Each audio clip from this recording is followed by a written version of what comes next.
Well, good morning. Morning. I just about got the drum part for that intro. Oh yeah, just slightly off. Rhythmly challenged though I am, I still think I can get it.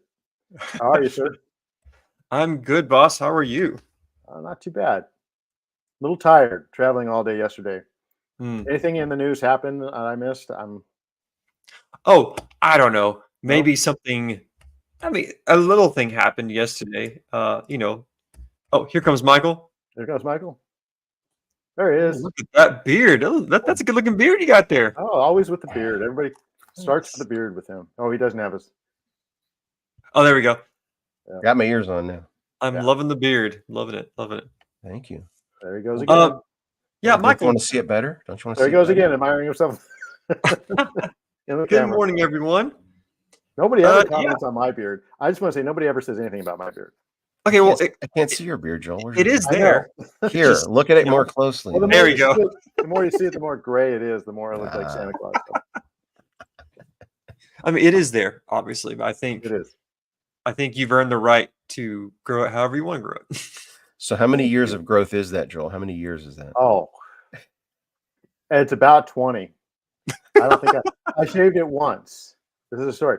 I've been married a couple years, and I was on one of these trips. I'm in Indianapolis right now, headed to Cincinnati later today for the in-laws. And I was at the in-laws house in Cincinnati, and I wanted to trim it. And I asked my uh, father-in-law for a trimmer, and little did I know it was one of those nuclear trimmers that it was powerful. And so I started with a mustache, Bzz. and I went, and I cut like a reverse Hitler. It was right there. I'm like, well, nothing to do now but trim the whole thing off. So I trimmed the whole thing off and walked down into the kitchen, and my wife and kids freaked out. They're like, "What? Who are you? Mm. Grow that thing back! Hurry up! now. Hurry up! Grow it back! Hurry up!" Not only do you don't have any eyebrows, now you don't have any facial hair at all. Oh, No, gosh. so I had to keep it. So that was probably 15 years ago. So yes, it's been there a long time. Put it that way. So I have all an full uncle. beards. I have an I've got uncle. my I have an mouth. uncle that I've never seen his face. Really. Some people So, yeah. it's best not to see their faces. Right? Right.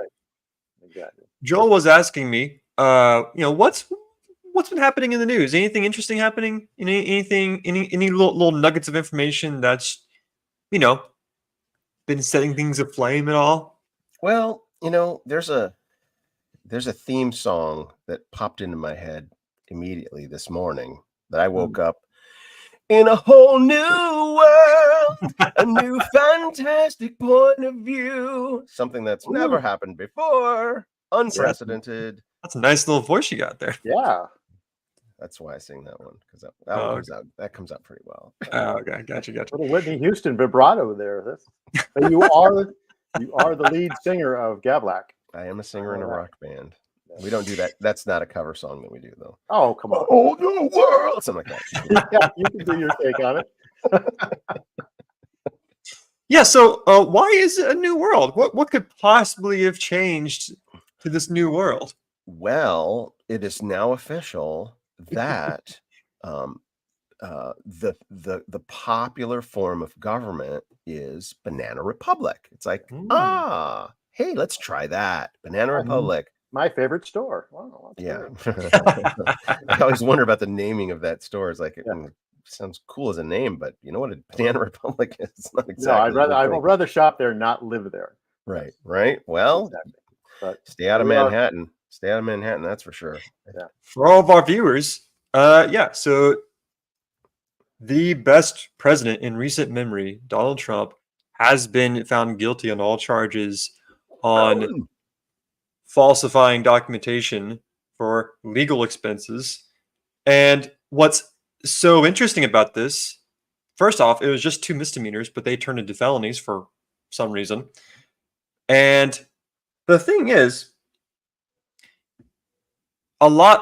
some may see this as a victory, against Trump. It's like, finally, we got him. But this morning, I've been thinking about this. and I listened to a really good little video from Benny Johnson this morning.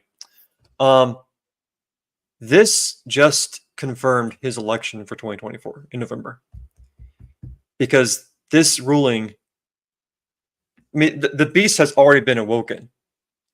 Americans have already been real pissed off at the system, but this just solidified everything, because now the Donald Trump donation website crashed because of all of the donations that started flooding in. It's back up and running now, but Benny Johnson was reading a bunch of tweets from lifelong Democrats and independents, people who were not fans of Trump.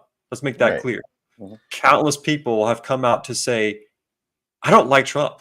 I hate this guy, but I hate this disgusting, corrupt system more. Yeah. I And- love the institutions that our country was founded on more than I hate this guy. Right. Right. Yeah.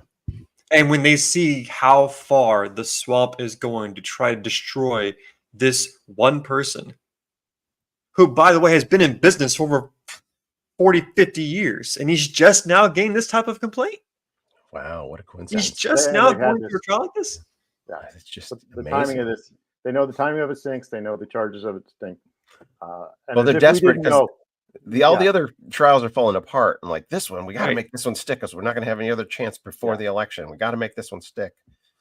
I mean, probably here's what I envision. Right here, I'm gonna out myself for anybody that doesn't know how conservative I am. I envision the judge walking into that jury room, closing the door, and going, "All right, guys, this is our only chance. You must." Right? Give it some time. Don't do it right away, but right, it maybe not that blatantly, but that's pretty much what happened. It's like, this is it. This is our one shot. You must convict. All right, I'm a nonpartisan judge here. Now, as you were, jury, do your thing. Right? Something Yep. like that. As you can see there, like the two star witnesses against Trump were convicted liars. They were already proven to guilty of perjury. It's like, Yeah. Could they have gotten two more worse people, more lower than a porn star and the slimy lawyer? Here's the problem with all this, right? I'm a Hollywood guy and I like movies, right? And so this is a really bad script. Like when you write this, it's like in Hollywood, you're like, what? You can't do that. You can't. These people are going to be the star witnesses, really, and it's nobody's going to believe the verdict in this movie, and nobody's going to be happy. Like people are at the end of the movie, everybody's going to be like, wait, that doesn't happen. That's not how things happen. Literally, if people watch this as a movie and they portrayed it as the victory is the conviction of this criminal, and everybody watching the movie, if it was portrayed accurately, would be like, oh, what a waste of money that was. What a terrible script. Those guys are terrible, right? This does not ring true. When you want a good movie are the ones that ring true, right? Right. So, Yeah. And Jacqueline is right. The decision is going to open chances to go after anyone. And it's going to be, like I was telling my wife and my sister-in-law this morning, I said, the Civil War is on now. And the communist revolution is in pretty much full gear now. And this is how it's going. In 2024, we're going to see what a civil war looks like. That's not going to be us lining up with muskets, obviously. But they're just, this is how they're going to go after all of us. I just recently saw a podcast of something from Microsoft that's out that every 5 seconds it takes a picture of your screen and stores that information. And they said there's something like 3 million pages of data for every citizen in the United States stored somewhere. And there's algorithms and there's AI, and this is how it's going to be. This is how the Civil War is going to play out. It's going to be a lawfare. They're just going to find anything they possibly can. They had these charges for years. Nobody ever brought them. And because it's a misdemeanor anyways, who cares? well, and the funny thing is, it was brought, but it was denied by multiple denied, courts. yeah. It's like there's no case here. No case. But- Even corrupt Bragg didn't want to bring it until he was pressured to do something about it. But they can, Donald Trump's a billionaire, so they can go after him legally and he'll be able to handle it. And he can get on, and I've gotten 4 emails already this morning from him saying, "I'm a political prisoner. Help me out here. Donate." Um, People have. and they have. He can do that, but you and I can't do that.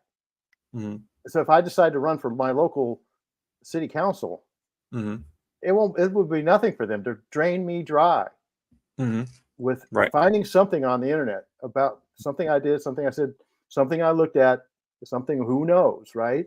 For Yeah. 5 seconds, it could have come across my screen and not been, something I even wanted to see, but they'll do it. And they didn't even have to get, for Trump, they had to get a conviction. For me, they won't have to even get a conviction. All they have to do is just pressure me legally for a long enough time to where all my money runs out, because I don't have $5 billion like Donald Trump does. Hmm. And this is it's that, and it's also a warning to anyone else, to Ron DeSantis or to Vivek Ramaswamy. Mm, You don't have $5 billion. right. So you better stay in line, or we'll do this to you. And you don't have near the appeal that Donald Trump does. You're not going to be able to, you know. Um, so this is how it's going to be. This is how the Civil War is going to play out, I think, in a large way. You know, it's funny. Chloe just made a good point here. So she's talking about the narrative Yes. that the left wants to push. The left is trying so hard to tell Americans, well, Trump's a convicted felon now. You don't want to vote for him. Yep. But the irony is, Americans by nature are revolutionary. Americans by nature want to vote for the rebel. We want to vote for the convicted felon because we're in a stage now where Democrats and independents are waking up and saying, I don't like this guy, but I'm voting for him. Yeah. Because he is that lion in the china shop. He wants to burn it to the ground. He wants to get rid of the swamp, drain it, and wipe out the corrupt, which is very revolutionary. And that's exactly what Americans want. Half of America wants to keep the administrative state. Half of America is dedicated to big government taking care of them. This is what we found out when all the lockdowns happened with that, this thing and the thing in your arm, right? Mm-hmm. That was a big wake up call for America, because Mm-hmm. we aren't the people we thought we were. Right. So now we're going to find out if that spirit that you're talking about is still there. And Exactly. it can prevail, because it's not universal. Right. So, well, and this whole topic really leads us to what truly matters, and that's scripture. Well, there's a scripture here, Romans 13. Now, there's a lot here, but basically the key points revolve around being subject to government. Now, from my point of view, I used to be government property. I served in the military. Mm-hmm. But now, I most certainly love my country, but I hate various levels of government. I despise certain levels of government. But yet, here we are at this verse. I could see a lot of Christians might be conflicted with this verse. So I want to hear what your thoughts are on all this. Is it okay for Christians to despise their government? Or should they be subject to the government for the governing authorities? What are your thoughts?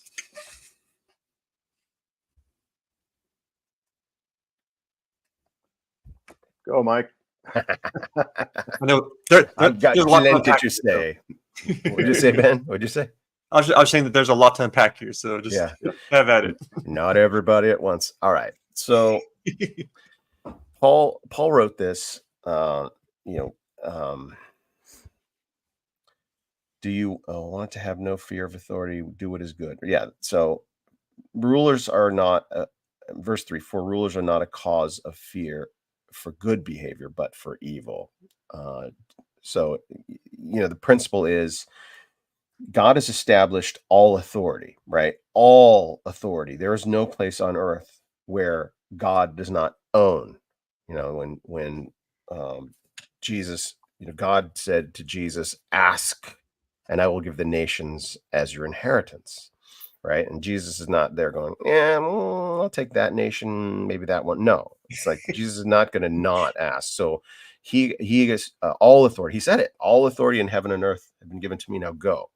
So he's in charge, and he's in charge of every king and every ruler, every administrator, and so in general, civil authorities are to be obeyed. They're there for the good, for the maintenance of harmony to living, right? To live peacefully with one another, to thrive and prosper. And so this same Apostle Paul who wrote this, submit to governing authorities, also fled from their oppression.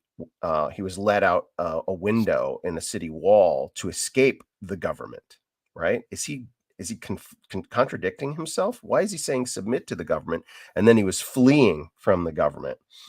Well, obviously in context, right? When the government oversteps their authority, when the government goes outside of disobeys their authority, right? The government isn't, nowhere is it saying the government is ultimate authority.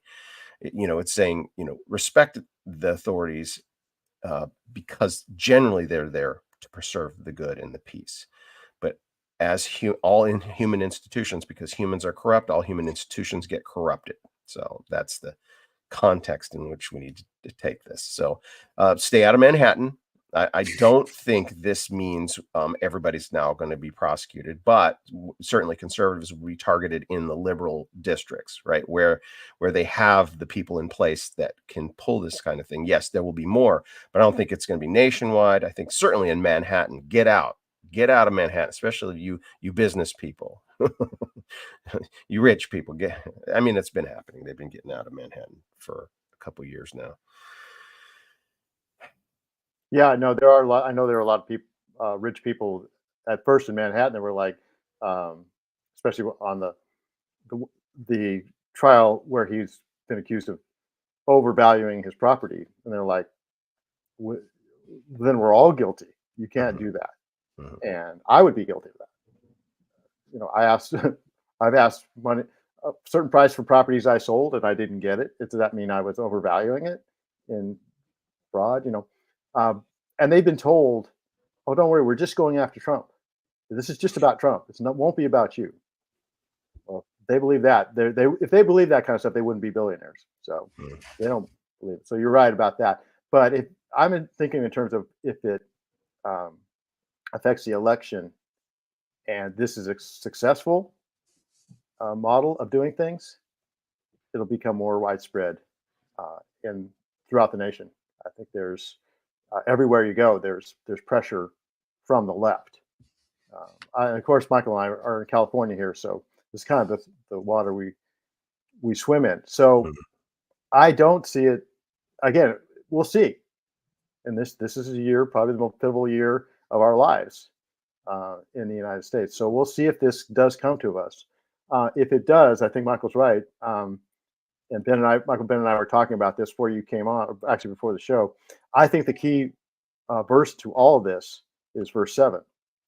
Pay what is due them, tax to whom tax is due, custom to whom custom, respect to whom respect, honor to whom honor. Well, for a dishonorable person, honor is not due them. For a dishonorable government, our honor is not due them. And what I was telling Ben, and I've told you this story, Michael, and I think I've told it on the show a few weeks back about my experience with the communist government. Because as I said, this is a communist revolution. This was a communist show trial. And the only time I've been held at gunpoint was by a communist soldier and communist security forces because I was trying to bring Bibles into their country. So I've had a little taste of what communism is all about and what radical leftism is all about. We will be targeted on this as Christians. And what we need to do is, everybody talks about this verse, but what we need to do is we need to find the Christian community, the Christian media, and Christian circles. We need to find all the people who escaped from the communist countries, from the Eastern, either communist China or the Eastern European countries that were behind the Iron Curtain, ask them what they think about this verse. They're the ones who live this. Where it's very easy for us to say, Right. in America, oh, yeah, would be subject. Well, you've never been under a government that was completely godless and hostile, and there are a great guy I listen to, Bill Whittle, BillWhittle.com. He does a lot of research on what communists, especially Russia, the Soviet Union, on what happened there. And I've been there. I was behind the Iron Curtain. I've seen what countries are like there. They're very, very, very dark places. Mm-hmm. The country I tried to get into was Romania, which is probably the darkest place on earth. Mm-hmm. Okay.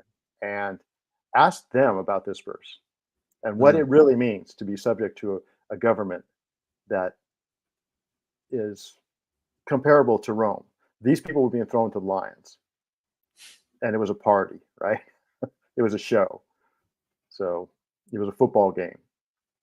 So that's kind of my perspective on that. I think all this is happening, and I can't stop thinking about the writings of Solzhenitsyn in the Gulag Archipelago. Like, I read that when I was in grad school, and that stuck with me forever. And the very, very end of his massive epic, his writings of what he went through and what he knew went through in the gulags during the Soviet Union, the horrors that they endured. The very, very end of the book, he calls out leftists straight up. He says, those of you who are leftists, who are supposedly free thinkers, you are the ones who ignored what really happened. You think everything's just fine. Everything is totally fine until you hear the slams on your doors and the authorities saying, put your hands behind your back. You're being arrested for no reason. There is no due process. People in that time were arrested, they were tortured, they were interrogated, and they were thrown into the gulags for no reason. All because the authorities saw you as a threat. And look what is happening. Not just to Trump, but to every political prisoner who is still in prison in our system for free speech. That's the thing we need to be aware of. This has happened before. And here's my question. Will the Supreme Court take, so there's an appellate court, there's this hierarchy of courts. The very first appeal goes to the appellate court, and I've seen a picture. Okay, I don't know if this is accurate or not. I just did a little research myself. It seems to be that all five judges on the appellate court that this would go to, it looks like a DEI hires. They're all Black women. And I don't know, it doesn't list their sexual orientation, but there's a picture of them, all five of them. It's like, what is that representative, right? Is that a representative cross section of our demographics? No, but it's so aside from that, say they pass on it, will the Supreme Court take it? And my question is, will the Supreme Court take it? What will they do if they do? And if they don't, my question is, will Trump it'll just be Trump pardoning himself when he wins, because he's going to win, right? It seems like short of them actually incarcerating him and Epsteining him, that he's going to be the next president. So will the Supreme Court step in before that, or will they just let him win and pardon himself? I don't know. That's a good I don't know. I think regardless whether Trump is out or in a jail cell, people are still going to vote for him. Because if he's on the ballot. Now, right, are they going to use this to say we can't? He's a felon. You don't put a felon on the ballot, right? So that's certainly in process right now in certain states. Oh, yeah. Immediately. Now go. Yeah. Well, I think that's the thing. The Supreme Court will take that. Yes.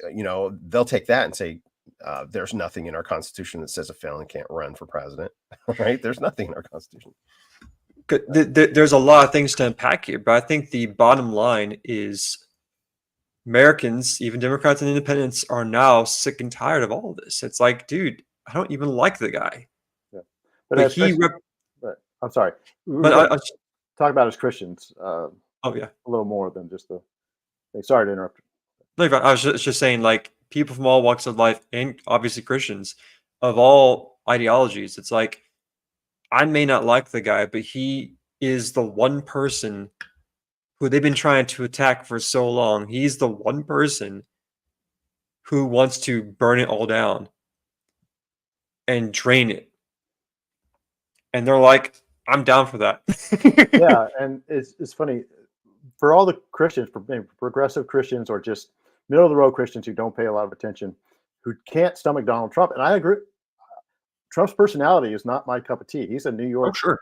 brash kind of guy. I used to work for a guy like that. But if for all the Christians who don't like, especially Christian leaders who don't like Donald Trump, they don't like this allegiance that Christians have to Donald Trump, look in the mirror. This is who we have as Christians, because our leadership has been so weak and so feckless and so cowardly. It started, with like I said, this thing and all the other stuff that has gone by, and Christians have just acquiesced and used this verse to justify it. Right. You don't like this situation. Look in the mirror. Your weak leadership and your unfaithfulness has led us to this. Donald Trump is all we have. He's our hope. Donald Trump is the hope for Christian America. Chew on that for a while. It just sounds like a thing God would do, right? It's like, Yeah. look through the Bible, and it's like, oh my gosh, it just kind of, yeah, okay. God's like, ha, ha, That ha, thunder I heard, that's God's belly laugh right now. right? God is obviously a star breather. He is beyond majesty. We can't even begin to describe his wondrous works. But his level of humor is beyond comprehension. Mm-hmm. He's like, listen, I'm going to send you a guy that's going to right. Well, get this. And I just was listening to a sermon on the wasn't on the crucifixion, but talking about the crucifixion when the disciples and Jesus's mother and everybody is around the cross at this horrific scene. And everybody who knows Jesus and had been with him and around him understand that this is an absolute injustice. It's like this horrible, horrible moment. And this preacher goes, and what was God doing in that moment? A belly laugh. Like God was laughing out loud at Satan, because if Satan knew what had just happened, he wouldn't have done it. So God's going, you thought you got me. You thought you got me. Ha, ha, ha. That's God laughing uproariously. And that's kind of like this. Donald Trump, really? God's going, yeah, really. For such a time as this, he's a perfect person to demonize. There's plenty to hate about him, right? All the hip hop rappers loved him because of his, his prowess. He was a rich guy and he had the ladies and all they're like, that's like appealing. And then all of a sudden, we need to demonize him. Take all of those things that they were admiring and now demonize them, right? Everyone loved him until he became president and exposed everything. Then all of a sudden people hated him. It's like, well, and he was a little naive in his first, like I said, the whole lockdown thing like that. He got played a lot. He's not going to get played this time. Yeah, sure. No. Absolutely. And that's the benefit of these 4 years of him being out of office. It's like, okay, we're not doing this the same way next time. Right. Right. Exactly. Hey guys, it's 10:59. It went way too fast. But I figured this would be a great topic to cover because I know this is at the heart of a lot of issues right now. And bottom line, Michael, as you always say, God's in control. Amen. Not me, not you, not even Trump, not He wasn't Biden. surprised by this. God was not surprised. In fact, God orchestrated this, right? Okay, God's up to something. Right. It's right. fun to watch. Exactly. It's a roller coaster ride. It's a nail biter, but God's doing it. Exactly. All right. Love you guys. All right. Take care, y'all. See you next time. Thanks, everyone.